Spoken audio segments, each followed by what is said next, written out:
하나님 말씀은 고린도후서 4장 8절부터 10절입니다. 고린도후서 4장 8절부터 10절 같이 읽겠습니다.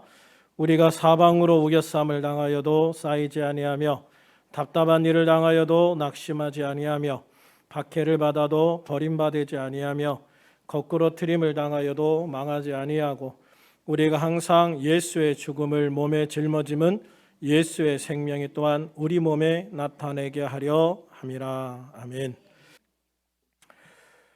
지난주부터 주님이 가르쳐 주신 기도를 통해서 기도를 배우기로 했지요. 그래서 지난주에 하늘에 계신 우리 아버지에 대한 말씀을 나눴습니다. 제가 한 주간 동안 이 말씀들을 묵상하고 또 성경을 읽으면서 이제 본격적으로 주님이 가르쳐 주신 기도를 배우기 전에 우리가 왜 기도해야 되는지에 대한 것들을 좀 먼저 나눴으면 좋겠다라는 마음의 감동을 받았어요. 그래서 오늘 말씀을 통해서 정말로 우리가 왜 이 어려운 시대에 기도를 해야 되는지, 왜 우리가 주님의 능력을 받아야 되는지 먼저 함께 말씀을 나누려 합니다. 오늘 말씀 8절, 9절에 보면은요, 우리가 사방으로 우겨쌈을 당하여도 쌓이지 아니하며 답답한 일을 당하여도 낙심하지 아니하며 박해를 받아도 버림받지 아니하며 거꾸로 트림을 당하여도 망하지 아니한다라고 고백하는 사도 바울의 고백을 볼 수가 있어요. 사도 바울은 이 고백 바로 앞에서 연약한 질그릇 안에 담겨진 보배의 비유를 이야기를 해요. 그래서 나는 비록 질그릇같이 연약한 존재이지만 내 안에 보배가 있어서 내가 예수를 믿고 내가 하나님을 내 안에 담아서 특별히 하나님의 성령이 내 안에 계셔서 나는 연약한 질그릇이지만 가장 귀한 그릇이 되었다. 그리고 그 그릇은 하나님 안에서 세상에서 가장 큰 능력을 가진 그런 존재가 되었다라고 고백을 하고 있어요.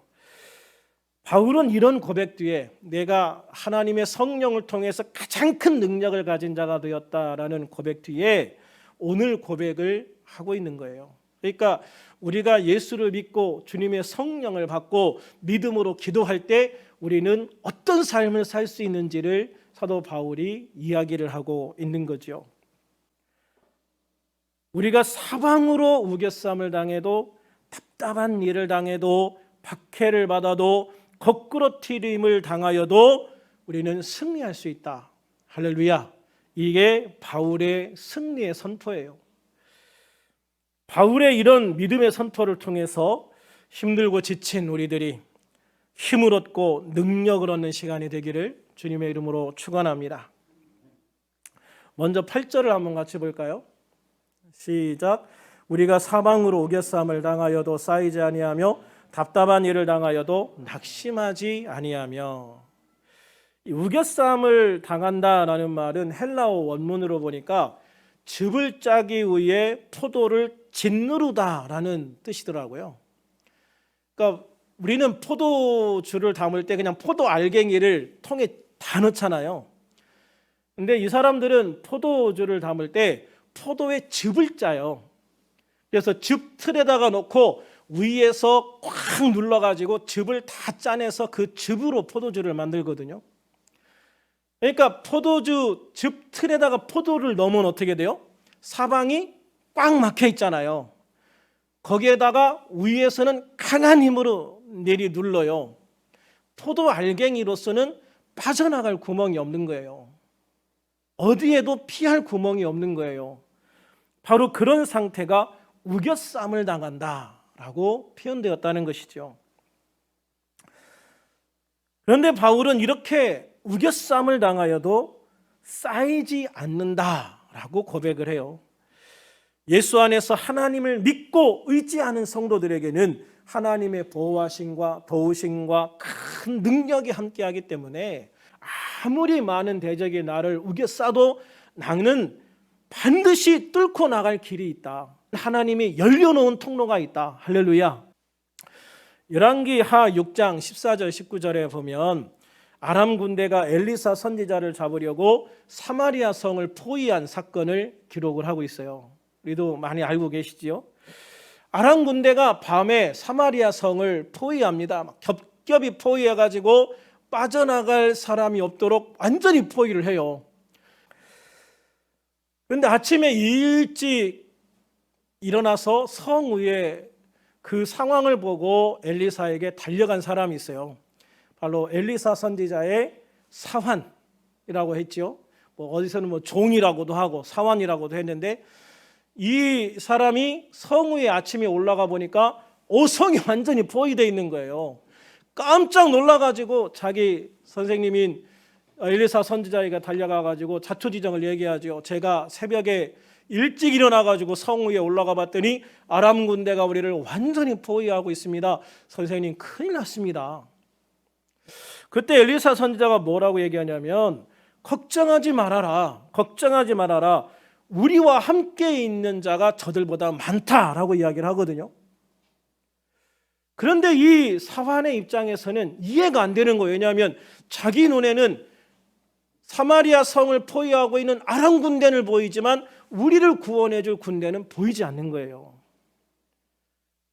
그래서 엘리사 선지자가 게하시의 영적인 눈이 뜨이도록, 그 사환의 영적인 눈이 뜨이도록 하나님 앞에 기도하고, 게하시가 영적인 눈이 일시적으로 열려서 그 상황을 보게 되는 거예요. 영적인 눈이 열려서 딱 보니까 엘리사 선지자를 주변으로 불말과 불병거가 가득 둘러싸고 있는 거예요. 천사의 군대가 엘리사를 둘러싸고 있는 것을 보게 되는 것이죠. 그렇습니다. 대적이 아무리 사방으로 우겨싸도 하나님은 더 많은 천사들을 보내서 우리를 보호해 주시는 걸 믿으시기를 바랍니다. 사도 바울은 전도 여행 중에도 극심한 곤경에 자주 처했던 적이 있어요. 고린도후서 1장 8절에서 10절을 보면 사도 바울이 뭐라고 당하냐면, 형제들아, 우리가 아시아에서 당한 환난을 너희가 모르기를 원하지 아니하노니, 이 말은 우리가 아시아에서 엄청난 환난을 많이 당했다라고 이야기를 하는 거잖아요. 어떤 환난을 당했느냐? 힘에 겹도록 심한 고난을 당하여 살 소망까지 끊어졌었다.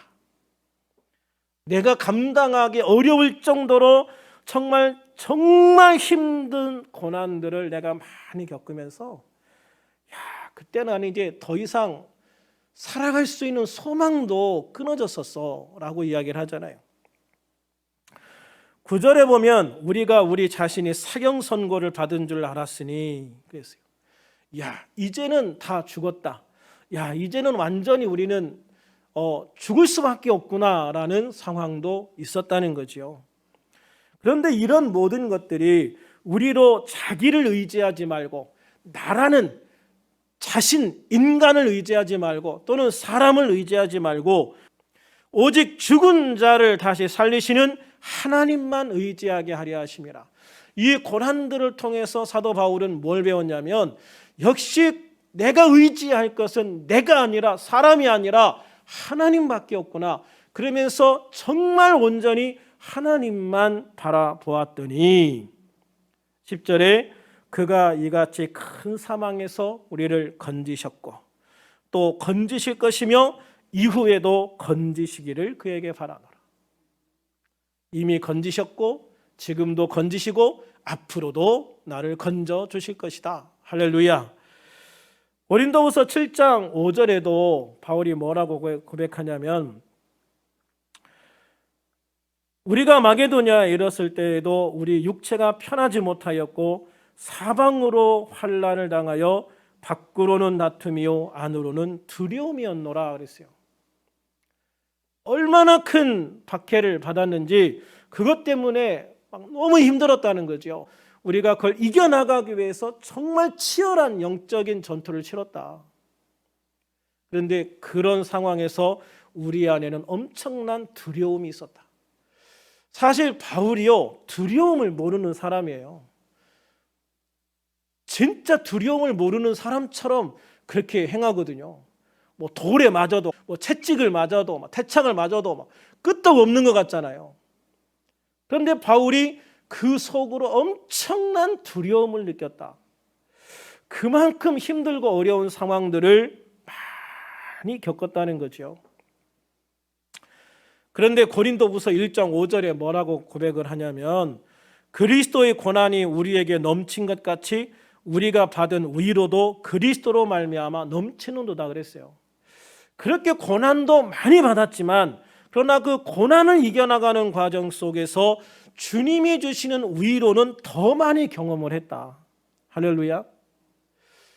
우리가 이런 고난을 겪어보지 않으면 주님의 이런 위로도 경험을 못 해보는 경우들이 많아요. 그래서 그냥 평탄하게 사신 분들은 이게 도대체 무슨 말일까 잘 모르는 경우들이 많지요. 그런데 인생에서 정말 힘든 어려운 과정들을 한번 거쳐가 본 사람들, 특별히 인생의 그런 어려움 속에서 정말 하나님을 믿고 하나님을 의지하고 하나님을 바라보고 예수님의 이름으로 기도하면서 그거를 이겨나가 본 사람은 이 말씀을 너무나도 잘 이해할 거예요. 그 정말 힘들고 어려운 절망적인 상황 속에서 어떻게 주님이 나를 위로하셨고 어떻게 주님이 나에게 새 힘을 주셨고 어떻게 소망을 주셨는지를 알게 되는 거예요. 그런데 그 소망이, 그 은혜가 내가 당한 고난을 다 잊어버리게 할 만큼 더 큰 것이었고 더 많은 것이었다. 할렐루야.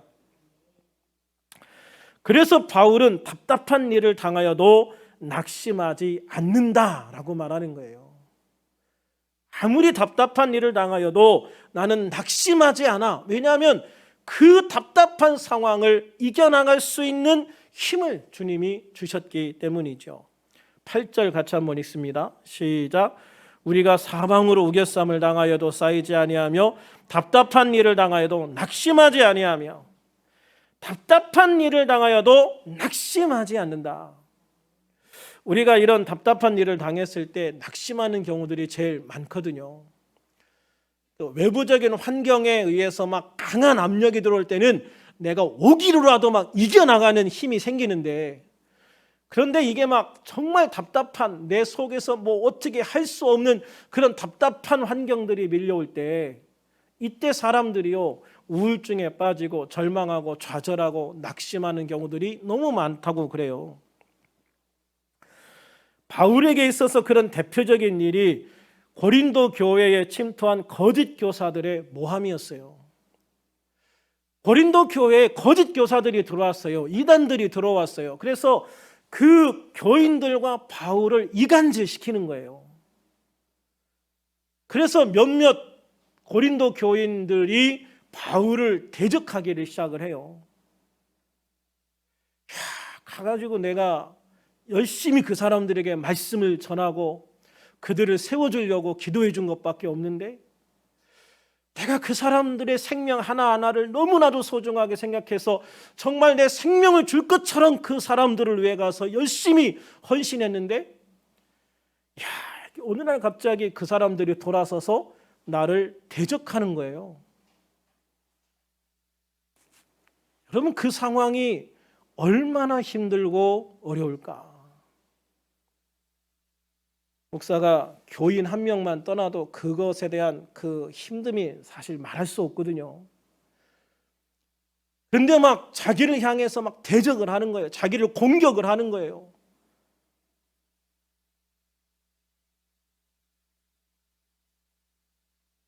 고린도후서 11장 28절에 의하면 바울이 얼마나 힘들었는지 날마다 심령에 눌리는 고통을 당했다고 그래요. 날마다 정말 악몽을 꾸는 것처럼 자다가 막 가위 눌리는 것처럼 그렇게 힘들고 어려운 나날들을 보냈다라고 하는 거죠. 제 동료 목사님들 중에 한 분도 신천지 때문에 이런 고통을 경험한 분이 계세요. 그 목사님이 그토록 신이 많은 성도들 중에 몇 명이 신천지에게 넘어가가지고 목사님을 대적하는데요. 정말 매일매일 주님 제발 나 좀 데려가 주세요. 그렇게 기도했다고 그래요. 하나님 차라리 그냥 나를 좀 데려가 주세요. 얼마나 힘들었으면 그렇게 매일매일 기도하셨을까. 결국 이제 다 그 신천지 그 교인들 내쫓고 교회가 이제 정리가 됐지만, 주일에 낯선 사람이 한 명만 들어오면 가슴이 덜컹한데요. 아, 이것도 신천지 아니야? 그 일을 겪기 전에 모르는 사람 한 명 교회에 들어오면 얼마나 좋은지 아십니까? 야, 오늘 또 교인 누가 새로운 사람이 왔나? 누가 이제 전도가 됐나? 목사가 설교할 때요, 예배 인도할 때 모르는 사람 들어오면 그게 굉장히 기쁜 일이에요. 그런데 그렇게 낯선 사람이 하나 들어오면 가슴이 덜컹한다. 또 신천지 아니야? 또 교회 이상한 놈 들어온 거 아니야? 근데 그 말을 하시는데 참 이 목사님이 얼마나 힘들었으면 그렇게까지 마음이 힘들까. 정말 제 마음도 너무 아파서 정말 같이 눈물이 나왔던 적이 있어요. 그런데 고린도후서 4장 1절에서 바울은 그럼에도 주님의 긍휼하심을 힘입어 낙심하지 않는다라고 강조해요. 그럼에도 불구하고 주님의 긍휼하심이 나와 함께 있기 때문에 나는 낙심하지 않는다. 조금 전에 말한 친구 목사님도 그렇게 힘들고 고통스러웠지만 낙심하지 않고 믿음으로 버티고 기도하면서 결국은 이긴 거잖아요. 우리가 낙심하지 않고 믿음으로 기도하면서 버티면 그 눈물이 기쁨이 되고 절망과 좌절이 승리가 되는 날이 올 줄로 믿습니다. 그렇습니다. 우리 주 예수님을 믿고 의지하는 사람은 낙심할 일은 있으나 낙심하지 않겠다라는 결단과 각오가 필요해요. 누구에게나 낙심할 일은 있어요. 그런데 내가 낙심할 일을 당해도 나는 낙심하지 않을 거야. 나는 하나님을 바라볼 거야. 하나님을 의지할 거야. 하나님의 능력으로 이겨나갈 거야. 어떤 상황에도 나는 절대 좌절하지 않아. 절대 절망하지 않아. 그런 결단과 각오가 있어야 되는 거예요. 결단과 각오가 있어야 이겨나가는 거예요. 아무 생각 없이 있다가 나도 모르게 무너지고 절망하는 거예요. 그래서 어떠한 일이 있어도 절대 낙심하지 않고 믿음으로 이기겠다는 결단과 각오가 있는 우리 성도님들이 되기를 주님의 이름으로 축원합니다. 주님은 언제나 나를 긍휼히 여기시고 나를 바라보시고 나와 함께 계시는다. 할렐루야. 그 하나님이 나와 함께 계시기 때문에 나는 절대로 절망하거나 좌절하거나 낭망하지 않겠다라고 하는 것이죠. 사도행전 16장에 보면 바울과 실라가 빌립보 성에서 전도하다가 감옥에 갇히는 일이 생겨요. 빌립보에서 이제 전도를 하는데 귀신 들린 여종이 와가지고 이 귀신이 자꾸 전도를 방해를 하는 거예요. 잠깐 방해하고 사라지는 게 아니라 바울이 가는 곳마다 졸졸졸졸 따라다니면서 그 여정 안에 있는 귀신이 계속 바울을 방해하는 거예요. 바울이 견디다 못해가지고 그 여인 안에 있는 귀신을 쫓아내버리거든요. 그런데 사실 바울이 처음부터 이 여자 안에 있는 귀신을 쫓아내지 않은 이유가 뭐냐면 이 여자 안에 있는 귀신을 쫓아낼 때 어떤 결과가 있을지를 뻔히 알았기 때문이에요. 이 여종은 많은 사람들이 돈을 모아서 비싸게 주고 산 여자예요. 이 여자는 그 안에 있는 귀신을 통해서 사람들에게 점을 쳐주고 그 주인들에게 굉장히 큰 물질적인 이익을 주는 여자였다고요. 근데 이 여자 안에 있는 귀신이 떠나가니까 더 이상 점을 치지 못하잖아요. 그러니까 이제 그 여자를 통해서 주인들이 어떤 수익이 없어진 거예요. 그러니까 이 주인들이 분노해가지고 바울을 죽이려고 하거든요. 이 일을 통해서 바울과 실라는 군인들한테 죽도록 얻어맞고 감옥에 갇혀요. 그런데 이럴 때 우리는 어떨까요? 이게 얼마나 억울한 거예요. 하나님 나한테 왜 그러세요? 이런 말 안 나올까요? 하나님 나한테 왜 그러세요? 내가 뭐 잘못한 게 있어요? 나는 복음 전한 것밖에 없고 그 고통받는 여자의 귀신을 쫓아내준 것밖에 없어요. 하나님 내가 칭찬을 받지 못할 망정 하나님 나에게 왜 이런 일을 겪게 하시는데요? 막 이렇게 원망하고 불평할 수도 있어요. 그런데 그런 상황에서 바울과 실라는 어떻게 합니까? 하나님을 찬양하죠. 하나님을 찬양해요. 그러면서 하나님 앞에 기도하는 거예요. 하나님을 원망하거나 불평하는 게 아니라 그래도 하나님 감사합니다, 하나님을 찬양하면서 하나님 앞에 기도해요. 그런데 그때 어떤 일이 일어나느냐, 하나님이 갑자기 큰 지진을 일어나게 하고 감옥문이 열리게 하고 바울과 실라의 손과 발을 묶었던 착고가 풀어지게 만들어요. 간수가 깜짝 놀라서 내려와 보니까 감옥문이 활짝 열렸잖아요. 야, 그 죄수들이 다 탈출했구나, 나는 이제 죽는구나. 그래서 거기에서 자살하려고 해요. 왜냐하면 당신은 그 간수들이 감옥을 지키고 있을 때 죄수들이 탈출하면 그 감옥을 지키는 사람들을 처형했어요. 실제로 사도행전 초반에 보면 베드로가 감옥에서 탈출하잖아요. 베드로를 하나님이 꺼내주시거든요. 그래가지고 그 감옥을 지키고 있던 16명, 4명씩 사개조, 16명이 다 처형당해버려요. 그러니까 이 간수도 딱 내려와서, 야, 죄수가 탈출해가지고 이제 내가 처형당하게 생겼구나, 처형당하느니 그냥 자살하자. 그래서 자살하려고 하는데 그때 바울이, 우리 도망 안 갔으니까 너 안 죽어도 돼. 그때 이 간수가 너무너무 감동을 받고 감격하는 거예요. 그래서 집에 데려가서 다 씻기고 약 발라주고 그러면서 말하죠. 어떻게 해야 내가 구원을 얻을 수 있겠습니까? 사도 바울의 유명한 선언이 거기서 나오는 거예요. 주 예수를 믿으라, 그리하면 너와 내 집이 구원을 받으리라. 할렐루야. 그래서 그날 그 간수의 온 집안과 그 친구들이 다 예수를 믿게 된다고요. 그래서 빌립보 교인의 교인 수가 갑자기 확 늘어나게 되고 이 빌립보 교회가 든든하게 세워지게 되고, 그래서 이 빌립보 교회는 평생 사도 바울의 든든한 후원자가 되는 거예요. 그리고 그 다음 날 바울은 이 간수들의 정중한 사과를 받으면서 풀려나게 되어지는 것이죠.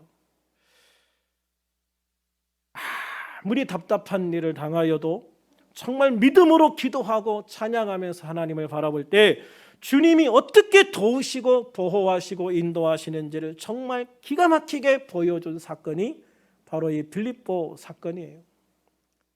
우리의 삶 속에서도 믿음으로 기도하고 찬양할 때, 하나님을 믿음으로 바라보고 의지할 때 이런 주님의 도우심과 보호하심과 인도하심이 큰 능력으로 함께 하실 줄로 믿습니다. 본문 9절에 보면 박해를 받아도 버림받지 아니하며 거꾸로 트림을 당하여도 망하지 않는다라고 말씀하고 있어요. 그렇습니다. 교회는 핍박을 받아도 하나님은 결코 교회를 버리지 않으세요. 성도가 핍박을 받을 수 있으나 하나님은 성도를 결코 버리지 않으시는 걸 믿으시기를 바랍니다. 사탄은 항상 우리를 거꾸로 트리려고 해요. 그러나 하나님은 결코 우리를 망하게 버리지 않으시는 걸 믿으시기를 바랍니다. 할렐루야. 이것이 우리의 가장 큰 소망 중에 하나예요. 바울도 수많은 핍박을 받았으나 주님은 그를 떠나지 않고 지키셨습니다. 바울을 거꾸로 트리려는 수많은 시도들이 있었으나 바울은 거꾸로지지 않았습니다. 그리고 마침내 바울은 승리했습니다. 하나님의 교회는 오히려 핍박을 통해 더 강해지는 것을 볼 수가 있어요. 지금 교회가 핍박받는 걸 두려워할 필요가 없어요. 이런 핍박을 통해서 교회는 더욱더 새로워질 것이고 더욱더 강한 교회로, 더욱더 주님 앞에 정금 같은 교회로 세워지게 되어질 줄로 믿습니다. 교회의 가장 큰 적은요, 오히려 교회가 핍박받지 않는 것일 수도 있다는 생각을 해요. 역사적으로 보면 교회가 핍박을 받지 않고 교회가 세상에게 대우를 받을 때, 그럴 때 교회가 타락하고 부패해서 오히려 교회가 무너지는 것을 많이 봐요. 그러나 교회가 핍박받을 때 무너지지 않는다. 교회는 오히려 더 강한 힘으로 그것을 이겨내고 승리해 온 것이 역사적인 사실입니다. 주님이 언제나 우리와 함께 하시기 때문입니다. 또 핍박받는 성도들이 주님을 더 간절히 사모하고 바라보고 믿음으로 기도하기 때문일 거예요. 그래서 우리는 이럴 때일수록 더 간절히 주님 앞에 기도하며 나가야 될 줄로 믿습니다. 몇 년 전에 북한의 지하교회 성도들이 기도하면서 남한교회를 위해서 기도하는 모습을 봤어요. 저는 이런 모습을 보면서 얼마나 부끄러웠는지 몰라요. 우리가 북한 교회를 위해서 저토록 열심히 기도했는가? 또 그들이 남한 교회를 걱정하는 모습을 보면서 되게 마음에 찔림도 많았어요. 저들은 저렇게 힘들게 정말 기도하면서 이불을 뒤집어 쓰고 기도하는 그런 기도 속에서도 저렇게 간절히 남한 교회를 위해서 기도하는구나. 정말 어떤 면에서 보면 부끄러운 모습이었거든요. 왜냐하면 그들은 그렇게 핍박을 받으면서도 오히려 남한에 있는 교회들을 걱정하는 기도를 하고 있었기 때문이에요. 언젠가 북한에서 탈북한 분이 간증한 걸 들은 적이 있어요. 이분은 탈북하기 전에 북한의 지하교회에 참여했던 적이 있대요. 그래서 남한에 와가지고 이분은 큰 기대를 가지고 남한 교회에 참석을 하게 된 거예요. 남한에 와서 보니까 큰 교회, 정말 좋은 교회들도 많고요. 정말 많은 사람들이 함께 모여서 예배를 드리는 거예요. 북한에서는 겨우 몇 명씩 모여가지고 그렇게 막 정말 마음 졸여가면서 겨우겨우 예배를 드렸는데, 야, 이렇게 마음껏 이렇게 큰 교회에서 예배를 드리면 얼마나 좋을까? 그러면서 큰 기대감을 가지고 교회를 갔는데 예배를 드리고 나오는데 눈물이 나오더래요. 감격의 눈물일까요? 기쁨의 눈물일까요? 아니었더라고요. 안타까움의 눈물이었다고 그래요. 저는 그분의 그 간증을 들으면서 사실 굉장히 찔림이 많았어요. 정말 우리들이 이렇게 편안하게 믿는 이 믿음이 얼마나 좋은 믿음이 될 수 있을까? 조그만 핍박이 와도, 조그만 어려움이 와도 포기해버리는 믿음. 실제적으로 이 코로나가 와서 우리가 가정에서 성실하게 예배하는 분들 빼고 아예 교회를 떠난 사람들이 엄청 많대요. 그래서 요즘에 중고 물건 파는 사이트 있잖아요. 그 중고 물건 파는 사이트에 성경이 엄청 많이 나온대요. 이제 교회 안 다닐 거니까 성경 파는 거예요, 중고로.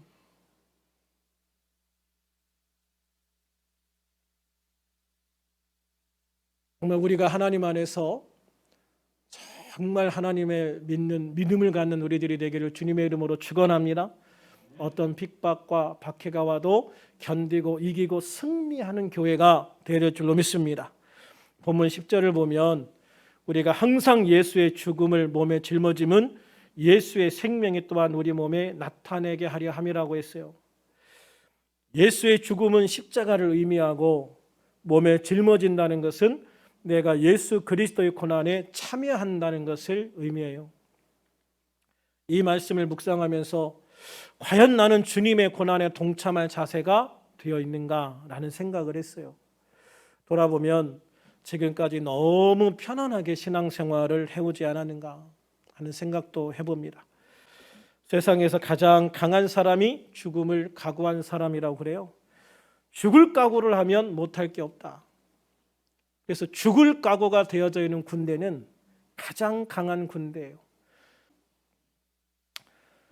내가 예수님과 함께 고난받을 각오가 있다면 우리는 훨씬 더 강한 그리스도인이 될 수 있다고 생각을 합니다.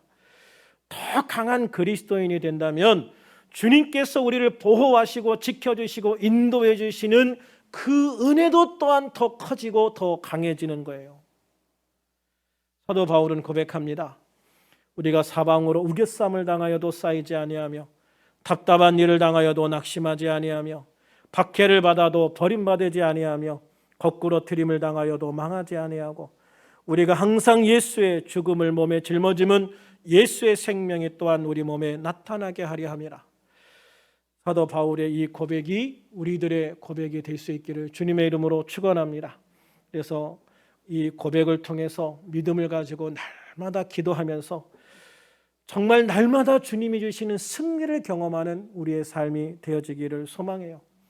그런 축복의 삶, 기도를 통한 승리의 삶, 축복의 삶이 우리의 삶이 되어지기를 다시 한번 우리 주 예수님의 이름으로 축원합니다.